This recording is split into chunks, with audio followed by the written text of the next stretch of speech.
Semoga Tuhan Maha Besar, Allah Subhanahu wa Ta'ala, senantiasa yang memberi kesehatan.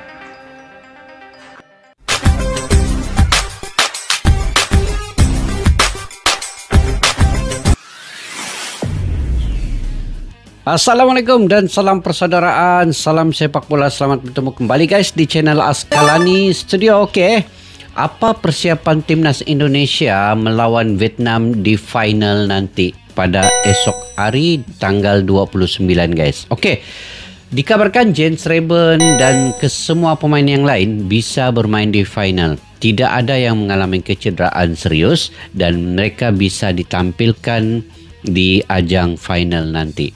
Dan sebelum ke final lawan Vietnam, Jens Reben ini ketika melawan Thailand guys, kita sangat apresiasi kepada beliau karena beliau di akhir-akhir perlawanan itu sampai terhincut-hincut, sampai kaki beliau cedera. Beliau berjuang habis-habisan untuk membantu lini pertahanan, sampai berlari ke bagian lini pertahanan Jens Reben ini demi untuk mempertahankan gawang Indonesia itu daripada dibobolkan oleh Thailand ketika itu ya. Dan kini dikabarkan banyak yang memberi apresiasi kepada beliau terkait dengan bagaimana kesungguhan beliau ketika lawan Thailand itu. Dan bukan saja Jens Reben lah, hampir kesemualah pemain. Kalau bagi saya lah, semua pemain kita harus apresiasi karena perjuangan mereka sampailah ke adu penalti. Dan di penalti itu memerlukan mental yang sangat kuat di hadapan pendukung Indonesia itu sendiri. Penalti itu sebenarnya dia memberi tekanan mental yang sangat kuat. Jadi siapa saja yang mengambil sepakan penalti atau tendangan penalti itu perlu berhadapan dengan mental yang sangat kuat ketika itu dan saat itu. Oke guys, merinding langsung diangkat hari ini aksi Jens Reben di notis Pak Presiden begini. Apa di sebalik video ini? Yuk kita semak dulu guys. Tak peduli kaki sakit sampai jalan pincang-pincang di laga Indonesia vs Thailand, Jens Reben langsung dapat pujian dari Bapak Presiden Indonesia Prabowo Subianto hingga memberinya hadiah istimewa ini, yang sampai membuat Jens Reben seketika meneteskan derai air mata. Namun sebelum kita lanjut, alangkah baiknya bagi kalian untuk menekan tombol like terlebih dahulu, dan yang belum subscribe tolong subscribe channel ini, karena satu like dan satu subscribe dari kalian itu bisa membuat pemerintah untuk mengurangi satu pengangguran yang berada di Indonesia. Dan kalau sudah, langsung saja kita gas ke pembahasannya. Jakarta, 25 Juli 2025 di malam penuh sorak dan harap di Stadion Utama Gelora Bung Karno. Ratusan ribu pasang mata menyaksikan kisah heroik yang tak hanya ditulis dengan keringat dan gol, tetapi juga dengan rasa sakit, darah yang nyaris mengering, dan cinta terhadap negeri yang bahkan bukan tempat kelahiran. Namanya Jens Reben. Laga panas antara timnas U23 Indonesia melawan Thailand, bagian dari semifinal ASEAN Cupu 23 2025. Menyisakan cerita yang lebih besar daripada sekadar kemenangan. Laga itu berakhir imbang 1-1 dalam waktu normal. Thailand mencetak gol lebih dahulu melalui kaki Otsakon Burapa pada menit ke-60. Indonesia membalas di menit ke-83 melalui Jens Reben, pria kelahiran Belanda yang kini jadi milik Indonesia.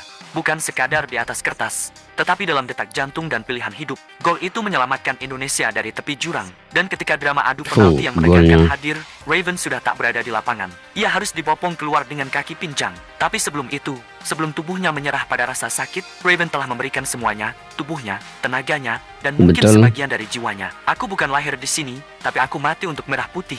Rasa sakit yang dirasakannya di menit-menit akhir pertandingan tak membuatnya menyerah. Ketika banyak yang akan meminta diganti, Jens justru menggeleng pelan, menahan air mata bukan karena cedera, melainkan karena ia tahu negara ini lebih membutuhkan semangat daripada kenyamanan. Ia terus bertahan. Ini guys, antara detik-detik yang dalam sejarahnya itu dia akan ingat sampai bila-bila tuh, sampai dia terpincang-pincang jalannya begini kan. Dan Indonesia itu lolos ke final. Ini satu pengorbanan yang sangat besar lah bagi saya.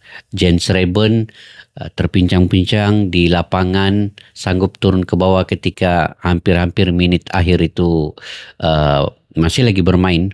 Hampir-hampir berakhir permainan pun dia masih coba untuk lari ke bawah bagian lini belakang untuk membantu ya.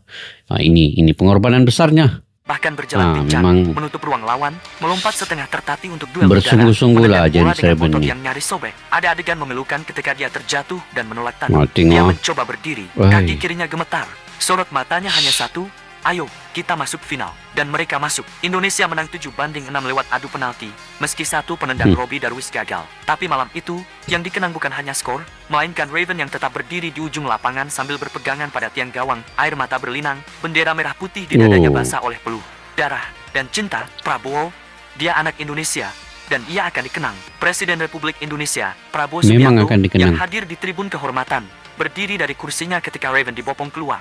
Tangannya mengepal, wajahnya haru. Dalam wawancara usai pertandingan, Prabowo berkata dengan suara berat, "Lihatlah anak itu. Dia bukan hanya mencetak gol, dia mewakili jiwa Indonesia. Jiwa yang tak kenal menyerah, yang memilih mati berdiri daripada hidup berlutut." Prabowo tak hanya memberi pujian kosong, ia memberikan sebuah kehormatan yang tak biasa, undangan terbuka kepada Jans Raven untuk bergabung ke dalam Korps Militer Indonesia. Sebuah ajakan yang dulu pernah diberikan kepada pemain-pemain seperti Hamka Hamzah dan Boas Solosa, namun kini ditawarkan kepada seorang naturalisasi. Jika ia bersedia, maka pintu militer terbuka lebar untuknya. Saya akan senang menerimanya menjadi prajurit Republik, karena perjuangannya di lapangan itu sudah bentuk militer sejati, kata Prabowo sambil mengangkat topinya dengan hormat. Hadiah yang menggetarkan jiwa. Namun kejutan tak berhenti di situ. Di ruang ganti pasca pertandingan, sebuah paket khusus dikirim ke Jans Raven. Isinya sederhana, namun dalam, sebuah jaket militer hijau tua, bordir nama Raven di dada kanan, dan sebuah surat tulisan tangan dari Presiden Prabowo. Tulisan itu berbunyi, "Jans, kamu telah menunjukkan apa arti menjadi bagian dari Indonesia. Luka dan pincangmu adalah kehormatan bagi kami.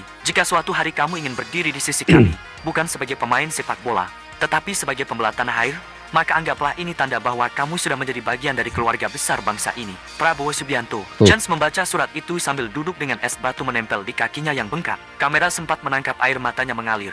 Ia memeluk jaket itu, lalu mencium bordiran namanya. "Saya tidak tahu harus berkata apa. Saya bukan orang yang lahir di sini, tapi setiap kali saya mendengar Indonesia Raya." Tapi di Indonesia ini, di PSSI-nya, di pemerintahnya itu hampir semua, kalau Indonesia ini ada perlawanan di Stadium GBK, hampir semua kepimpinan yang ada di Indonesia ini turun ke stadionnya untuk menonton sendiri aksi-aksi ini. Dia tidak kira lah dia di timnas senior kah, di kelompok umur kah, mereka memberi support yang sangat baik lah kepada timnas Indonesia kan. Dada saya selalu bergetar. Saya mencintai negara. Baru saya ingat guys, yang ketika kualifikasi kan Pak Prabowo pernah memberikan jam tangan kan kepada semua pemain apabila Indonesia itu lolos ke peringkat babak yang keempat kalau tidak silapnya. Itu salah satu dia punya penghargaan besar kepada semua pemain itu. Dan jika suatu saat saya harus mati demi negeri ini, maka saya siap. Tapi untuk sekarang, izinkan saya berjuang lewat sepak bola. Jans Raven membelah hati yang sinis. Tidak semua menyambut Raven dengan tangan terbuka di awal karirnya bersama Indonesia. Banyak yang menganggap kehadiran pemain naturalisasi hanya sebagai solusi instan, atau bahkan pengkhianatan terhadap bibit lokal. Namun malam itu, segala keraguan dipatahkan oleh satu gol, satu kaki pincang, dan satu peluh yang jatuh ke rumput SUGBK. Raven bukan hanya menutup mulut para sinis, tetapi membuka hati banyak orang. Warga Twitter ramai menyebut namanya. Trending topik muncul, Raven untuk Garuda, terima kasih Jans, dan bahkan anak Indonesia asli. Komentar-komentar pun mengalir. Dia mungkin bukan lahir di sini, Raven, tapi cintanya lebih tulus dari banyak yang mengaku asli. Jans Raven bukan naturalisasi, dia sudah nasionalisasi jiwanya. Kalau semua anak muda Indonesia punya semangat Jans, kita pasti juara dunia. Gerald Vandenberg, saya kehabisan suara, tapi bangga. Pelatih kepala Indonesia U23, Gerald Vandenberg, tampak kelelahan saat konferensi pers. Wajahnya merah, suaranya serak. Ia mengaku berteriak terlalu keras sepanjang laga, khususnya saat melihat Raven kesakitan tapi tak mau keluar. Saya tahu dia sakit, tapi saya juga tahu dia lebih ingin menang daripada pulih. Ia adalah contoh apa itu semangat. Saya kehilangan suara malam ini, tapi saya tak kehilangan harapan. Anak ini, Raven, adalah pemimpin sejati. Final menanti, doa mengalir. Indonesia kini menanti babak final. Lawan belum pasti, tapi satu yang jelas, semangat Jans Raven telah menyulut bara api di dada para Garuda muda. Meski kemungkinan besar ia tak akan bisa tampil karena cedera, Raven tetap akan ada di pinggir lapangan, membawa energi, doa, dan cinta yang sudah tak perlu lagi diragukan. Dokter tim menyatakan bahwa Raven mengalami cedera otot hamstring derajat 2, yang memerlukan pemulihan 2-3 pekan.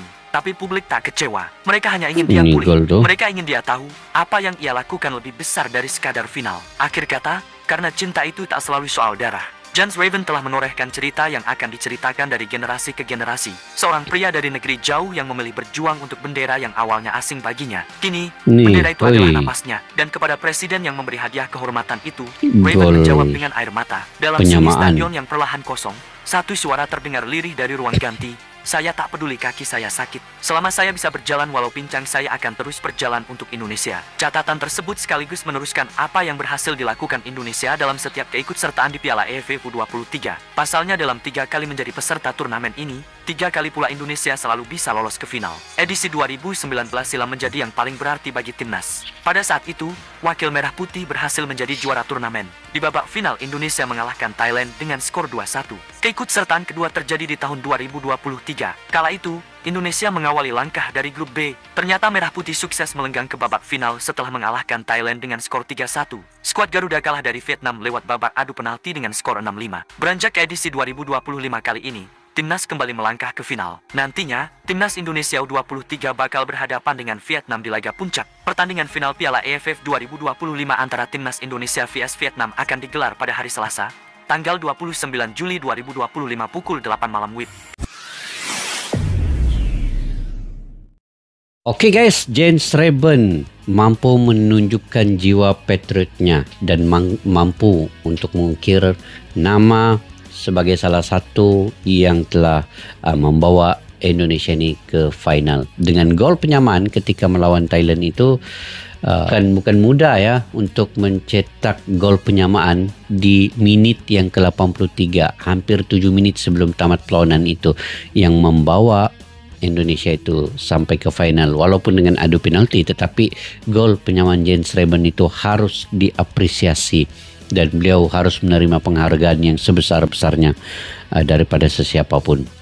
Dan kita lihat bagaimana beliau terpincang-pincang, jalan terhincut-hincut, sampailah di tiupan peluit yang terakhir itu beliau masih lagi memperjuangkan timnas Indonesia itu.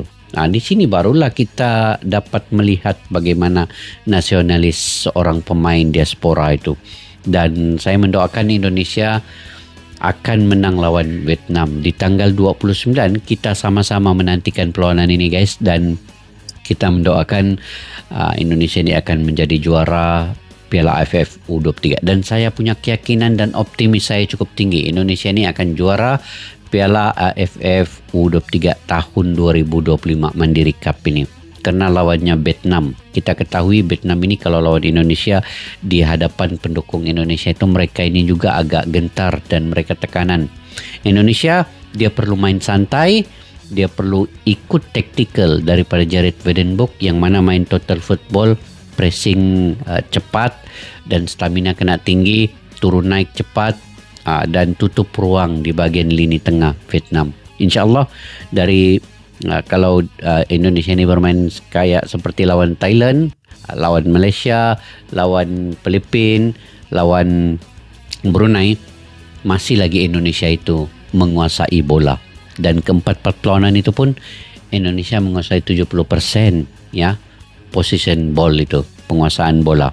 Jadi ini menunjukkan bahwa kekuatan Indonesia ini pada tactical total footballnya itu dipimpin oleh Jared Wedenbok itu betul-betul menerapkan serangan demi serangan, dan mereka juga mengukuhkan pertahanan.